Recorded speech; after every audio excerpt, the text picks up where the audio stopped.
Good morning, everybody. Welcome to the next episode of Beginner Basics, where today we're talking about the Ranger. Now, the Ranger can be played in a lot of different ways. There's a lot of different things you can do with the Ranger. You can play him as a bow character. You can play him as a dual wielder.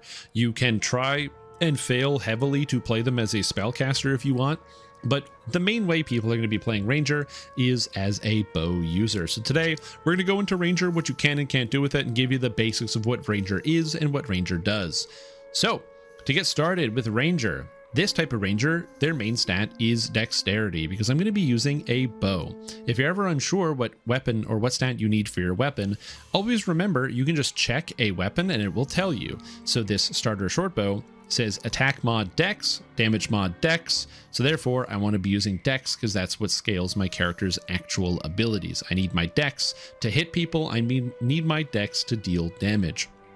So that's going to be the main focus of our character, getting as much dexterity as possible to deal damage, but also conveniently, dexterity protects us too by giving additional armor class based on our dexterity as well. So we have dexterity, we have constitution, we can stay alive. We need a little bit of wisdom just to cast spells. You need a total of 14. So by starting with either a 12 or a 14, depending on which of the builds you pick, as remember, there's a build linked in the description of this video that will show you everything you need to know about this character.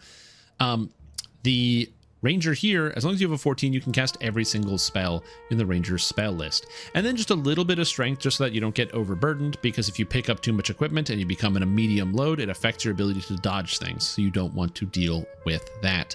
Now, the Ranger in question that we're playing is going to be a bow Ranger, so we are going to be using the bow combat style. So I'm going to briefly explain kind of what makes a bow Ranger a bow Ranger. It's using a bow and attacking people.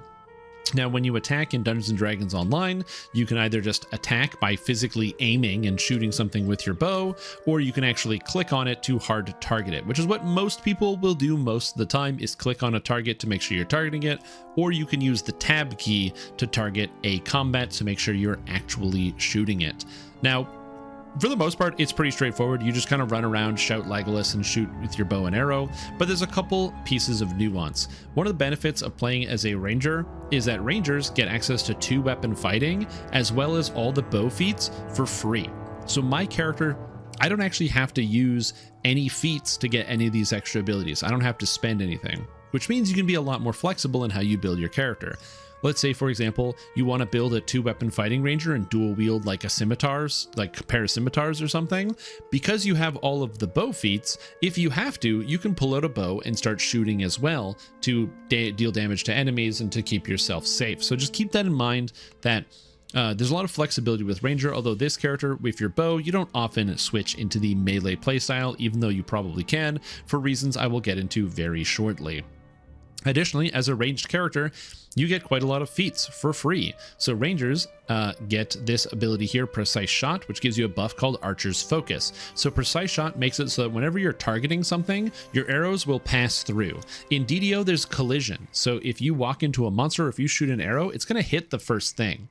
But with Precise Shot, it means if you target a mage in the back, some spellcaster at the back of the room, and you start shooting, your arrows will just hit him and skip all the monsters in front, which is very handy. But it also comes with a second ability, Archer's Focus. This is a buff that you put on your action bar, and when you enable it, which you just do all the time, it makes it that if you stand still for 3 seconds, when you start shooting people, you gain a stacking bonus to damage, gaining 5% extra bow damage each shot up to 15 shots, which is 75% bonus damage. That's a really, really big number. So when you're fighting bosses, it's really good to just like stand still and be like a turret and start wailing into people as much as you can. Additionally, you can get other abilities like Many Shot. Many Shot is an attack where when I press it, my guy doesn't just shoot 1 shot, he shoots 3 in a rapid succession. That also deals a bunch of damage. These charges come back over time. Every 12 seconds, you get 1 shot back. And so you can use this to basically do a whole bunch of burst damage with a bow. Because when you enter a combat, if you have 3 Many Shots, you can go 1, keep shooting, another Many Shot, keep shooting, and I've just emptied like a million arrows into somebody and they've taken a huge amount of damage. So Rangers are pretty cool in that they get a lot of good utility there. For the most part, again, you're just going to be attacking things as you run around. You also get Favoured Enemies as a Ranger. which just kind of stack up damage against each target. My recommended favorite enemy list starts with human because you encounter them through the whole game. Then you pick up undead, elemental, construct, and evil outsider. These are some of the most common enemies, but also some of the most dangerous enemies. You might think to take something like dragon maybe, but like there's very few dragons in this game, and getting a little bit of extra damage against dragon. The weirdest thing is that there are a good number of raid bosses that are dragons, but not that many. There's actually a lot of raid bosses that are not dragons. So I find dragon is not usually a good option, even though the title of the game is Dungeons and Dragons. Now, as I mentioned, rangers also gain spells, so you can cast any of the spells on this list. One of the main spells that a lot of people probably don't think about is this one called Ram's Might, which gives +2 size bonus to strength and damage. The and damage is the important part, because when you cast this spell, so if I put it on my action bar here, I cast it, and now I deal 2 extra damage per bow shot, which adds up pretty quick. The Dungeons & Dragons Online is a game of 1s and 2s, so if you see that something that says do 1 extra damage, do 2 extra damage, I promise you that does add up, especially once we start getting into some of the higher numbers, where you're still adding 1 and 2, but you're adding a lot of 1s and a lot of 2s. Now, as far as utility goes in terms of your tools as a ranger, you're going to need to buy a lot of arrows. So you're going to go to some of these vendors here, like in the center of the marketplace or in the harbor, and you're going to have to buy a lot of arrows from these guys. Look at this guy over here, literally buying arrows from this guy, picking up tons of arrows. The problem is that's boring, and you don't want to do that. And that's where the enhancement trees come in, the bread and butter of what makes a ranger feel very good depending on their play style. This character is going to be using a fair amount of the Arcane Archer and Deepwood Stalker setups here. The Tempest tree is specifically for dual wielding, so it's very cool, but because it's only dual wielding, you're not really going to want to put any points into it, so we're going to ignore it entirely and pretend it's not even there. So just don't even talk to it, just leave it alone. In fact, we're going to turn this off. Tempest is very useful, and you can play some good Tempest Ranger. In fact, if you're interested in a Tempest Ranger oriented build for the Dark Hunter Ranger, which is another video you can find in this playlist, which might not be out by the time this video is out, we'll be focusing on a Tempest-based melee ranger, just not this video. So we're going to make it invisible for now. However, we have the Arcane Archer and the Deepwood Stalker. What the Arcane Archer does is 2 main things. Number 1, with Conjure Arrows, you conjure a stack of returning arrows. So I have conjure arrows right here. Right now I have 81 arrows. But if I put this on my action bar and press the button, I now have a stack of returning arrows. And when I put this in my hands, I can shoot as much as I want. You can hear the arrows going, and nothing goes out of here. Very useful, just good quality of life, so you don't have to buy arrows. I guess in theory you could get like a big quiver and not use returning arrows, but don't do that. Just spend the points, get the returning arrows. The second thing is something called an imbue. An imbue is a element or an elemental damage that you add onto your attack. So this is corrosive arrows. If I take this, it makes my arrows deal additional acid damage on every hit. That scales off of spell power. And spell power is an effect that comes on items and equipment and other things that increases the damage of your spells. 1 spell power equals 1% damage increase. So if I'm playing my bow character and I find a pair of gloves that gives me acid spell power, that will increase the damage of the acid that I add to my attack, because it's scaling that same way. And as you spend more points in the Arcane Archer tree, you start to pick up things like elemental damage, 5 spell power, so 5% more damage, and 2 imbue dice. Because this is an imbue, it says imbue toggle, and it has 1d6, this turns it into 3d6s of damage. So my base damage is a d6 plus 10. So that is 11 to 16, not bad. But by putting these 7 points into this tree, this alone is 3 to 18 damage of acid on top of that, basically doubling my damage. But this also works with spell power, which makes it really, really nice. So the elemental damage you get to add on your arrows is super duper good for the early game and keeps being useful all the way through. The way Deepwood Stalker comes in is it has its own kind of extra dice, which is sneak attack dice. Sneak attack dice is whenever you get a sneak attack. So if a monster, in a lot of games there's different rules. In DDO, it's if the monster isn't attacking you and attacking somebody else, then you get to sneak attack that monster. No sneaking around, none of this nonsense. So if I'm playing the game and one of my friend goes in the room first and the hobgoblin goes and stabs my friend, guess what? You get sneak attack damage. So you just get to start shooting it immediately and doing all your sneak attack damage. With a ranged weapon, there's just a limit to how far you can sneak attack from, and the more points you put into Deepwood Stalker, eventually at the end, you can sneak attack from any range. So if you just see an enemy before they see you, you can just sneak attack them and do 1,000,000 damage right away, which is pretty nice. Now, the other thing about Ranger that they've added in the most recent years is brand new, so even if you're somebody who's experienced with Ranger, you might not have seen this. Elemental Inferno is a new ranged attack. This is the AoE ranged archery attack, where the way it works is for 6 spell points, and you have 80. I have 80 here. This is an area of effect attack, dealing an explosive amount of damage in an area around a target. So it's basically an explosive arrow. With this, it allows me to hit one target and deal damage to all of the targets around. The only cost, 6 spell points. So this is where it gets a little complicated with Ranger. You want to make sure you're getting as many spell points as possible, so you keep firing area of effect arrows. So you can be like an artillery cannon, constantly bombarding the entire landscape with explosive arrows. This character can give you extra spell points by putting on gear that gives you spell points, increasing your wisdom gives you spell points, and on top of that, putting points in your tree like Energy of the Wild here that also gives you spell points. Additionally, as you put points in, you get stuff like Soul Magic, where when you hit enemies, you can gain temporary spell points, which gives you just like an extra 10 bubble that you can keep using to empty arcane arrows and elemental infernos into people's faces as long as you continue to shoot. So keep that in mind. There's a lot of cool stuff you can do with this, and you get to add a whole bunch of extra damage once you add it all in. Now, as a point of comparison, I'm just going to quickly show you the difference in damage. Without this acid imbue turned on, my arrow hit for like 30 with a double shot, or like 18 damage normally, and 18 damage is not too bad. But if I turn on the corrosive arrows here and then I shoot and then get feared, I'm just gonna wait for the fear to wear off, there we go, and I shoot this guy, I'm now doing, oh, I didn't turn it on because I got feared during the turn on. Amazing. There we go. Now I shoot him.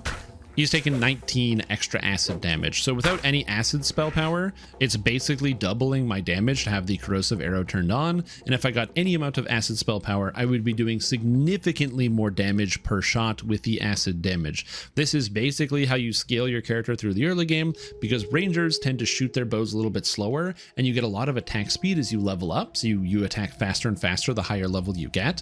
But at the beginning, it's kind of slow. So this is a great way to improve your character's ability to shoot people and to deal damage. Now, if you're looking for equipment for your ranger, look no further than the center of the marketplace. At the potion vendor, you can pick up several useful potions, such as potions that can increase some of your stats. Like if you don't find a dexterity item for your bow, you can get a potion of Cat's Grace to increase your dexterity. You can get cure potions, curse and disease removal potions, which can be pretty helpful, restoration potions to reduce negative status effects on your character, as well as resistance to the different elements in potion form. Rangers, unfortunately, aren't great healers and don't get a lot of very good healing spells, so while you do get stuff like resist energy as a spell you can cast to reduce the damage you take, unfortunately, as I said, you aren't able to do a lot of direct self-healing.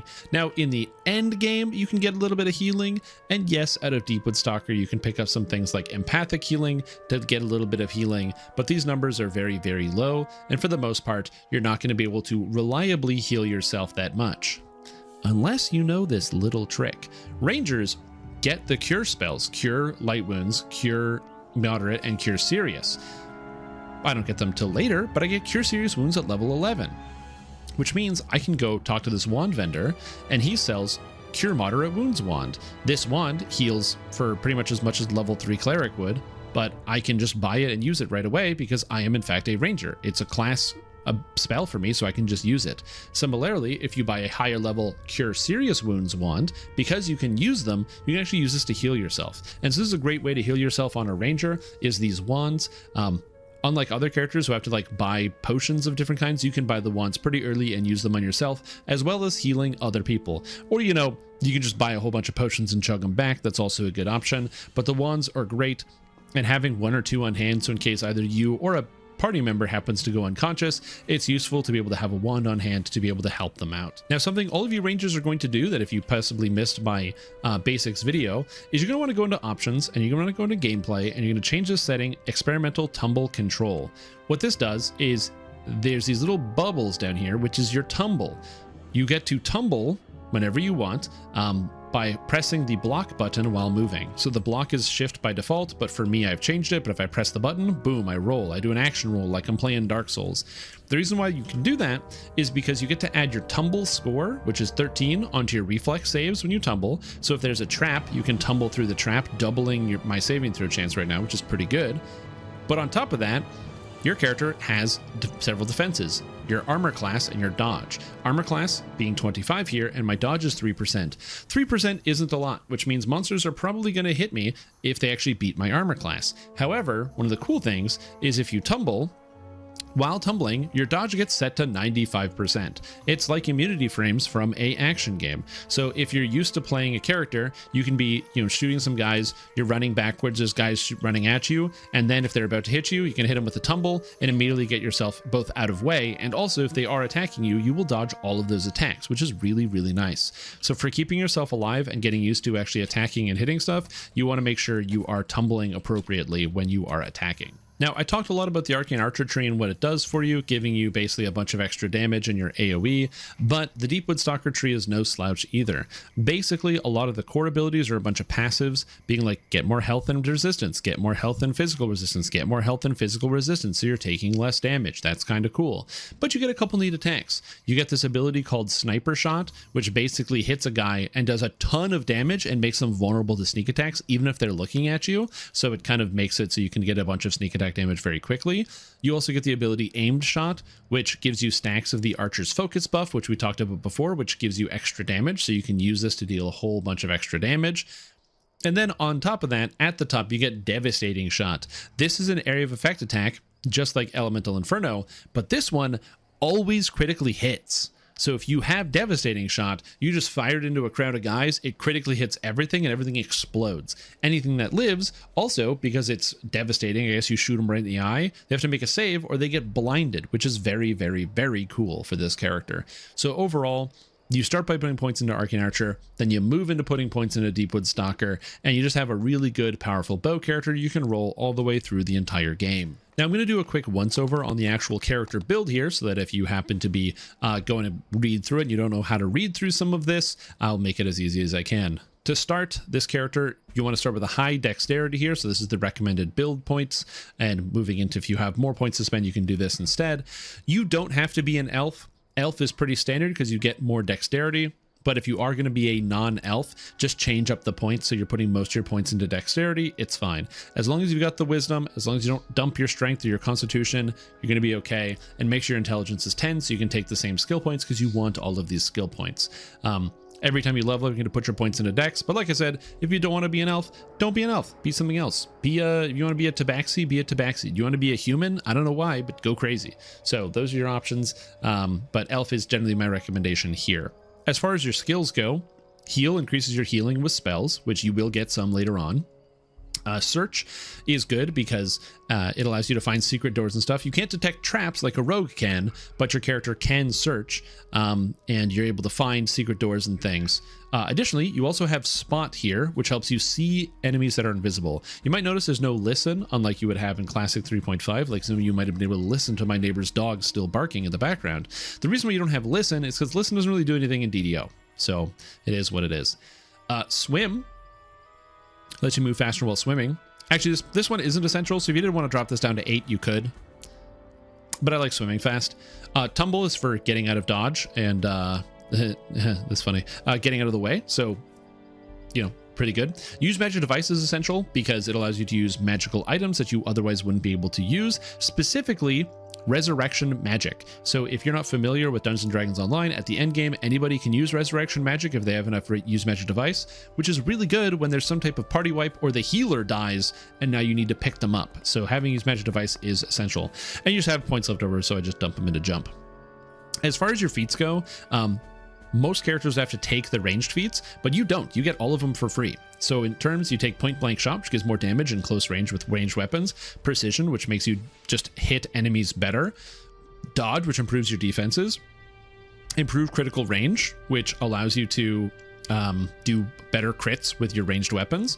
Mobility, which improves your defenses. Shot on the Run, which means you don't have a penalty for moving while shooting. There's a small penalty. It's not a big deal, but getting rid of that is still just nice. And it also gives you a bunch of extra damage with ranged attacks. And then Quicken Spell. Quicken Spell is a meta magic feat that makes your spells cast faster. And when you get to the higher levels, you want to spend more time shooting and less time casting. And so once you get Quicken Spell, you can kind of just turn it on and then just always be casting spells quickened all the time. Makes them cast twice as fast. Now, once you hit level 20 on Ranger, you don't level up as Ranger anymore. You're now an epic hero, so you now have epic feats, and you're going to continue taking the generic ranged feats. Combat Archery, Perfect 2-Weapon Fighting. Now, this might sound confusing, but the 2-Weapon Fighting feat line is called a Combat Style feat line, and Combat Style feats actually give you additional hit points when you have them, so you take this just for extra hit points and defense. Patience, which gives you more damage, Double Shot, which gives you damage, Eerie Aim, which gives you damage, Harbinger of Chaos. There's just a bunch of damage, all damage, except for Epic Damage Reduction and Titan's Blood, which gives you defense, which is also kind of good. I mentioned the Favoured Enemies stuff. These are the ones in the order I would take them, because you see humans a lot at the beginning, then you start to see a lot of undead, then you see elementals, and you see constructs, and then in the epic levels, there's lots of evil, big, dangerous demons you have to deal with. As far as the spells, these are the spells I recommend ones you take. There's really else nothing good, so just take it in this order. It's pretty straightforward. They're all just a bunch of buff spells you cast in the beginning of a quest and then you start going. As far as your enhancements go, like I said, we have Deepwood, Stalker, Arcane Archer, and a few points in Elf. If you don't play as an Elf, don't worry about putting the points in Elf. You can just do something else with them. But if you are playing as an Elf, this is my recommendation. And then as far as the order in which you spend the points, like I said, you're going to want to be going into Arcane Archer and picking up all of the elemental damage as well as the elemental inferno, so getting a whole bunch of extra damage. Then you pick up Sniper Shot, then you pick up more damage out of Arcane Archer, then you basically finish off Deepwood, Stalker, then you take the elf stuff, then you finish off all the stuff you didn't take yet in Arcane Archer, and then you finish with Deepwood, Stalker all the way at the end. It's pretty straightforward, but you grab bow damage, then cool bow attacks, then more bow damage, then the entirety of the Deepwood Stalker tree. And then lastly, Epic Destinies. This stuff is very complicated. I'm not going too deep into it in this video, but to give you a quick overview, you basically have to pick epic classes when you become an epic character, an epic hero, and your character is going to use Shirati Champion, which is basically about shooting arrows and having bullshit happen to them. So you just fire arrows and they just randomly cause spell effects and a whole bunch of damage and stuff to happen. Very powerful, very good. It's pretty much one of the best things you get. You also get a button called Hunt's End, which is point at somebody and they die. Really good for a ranged character. Huge fan.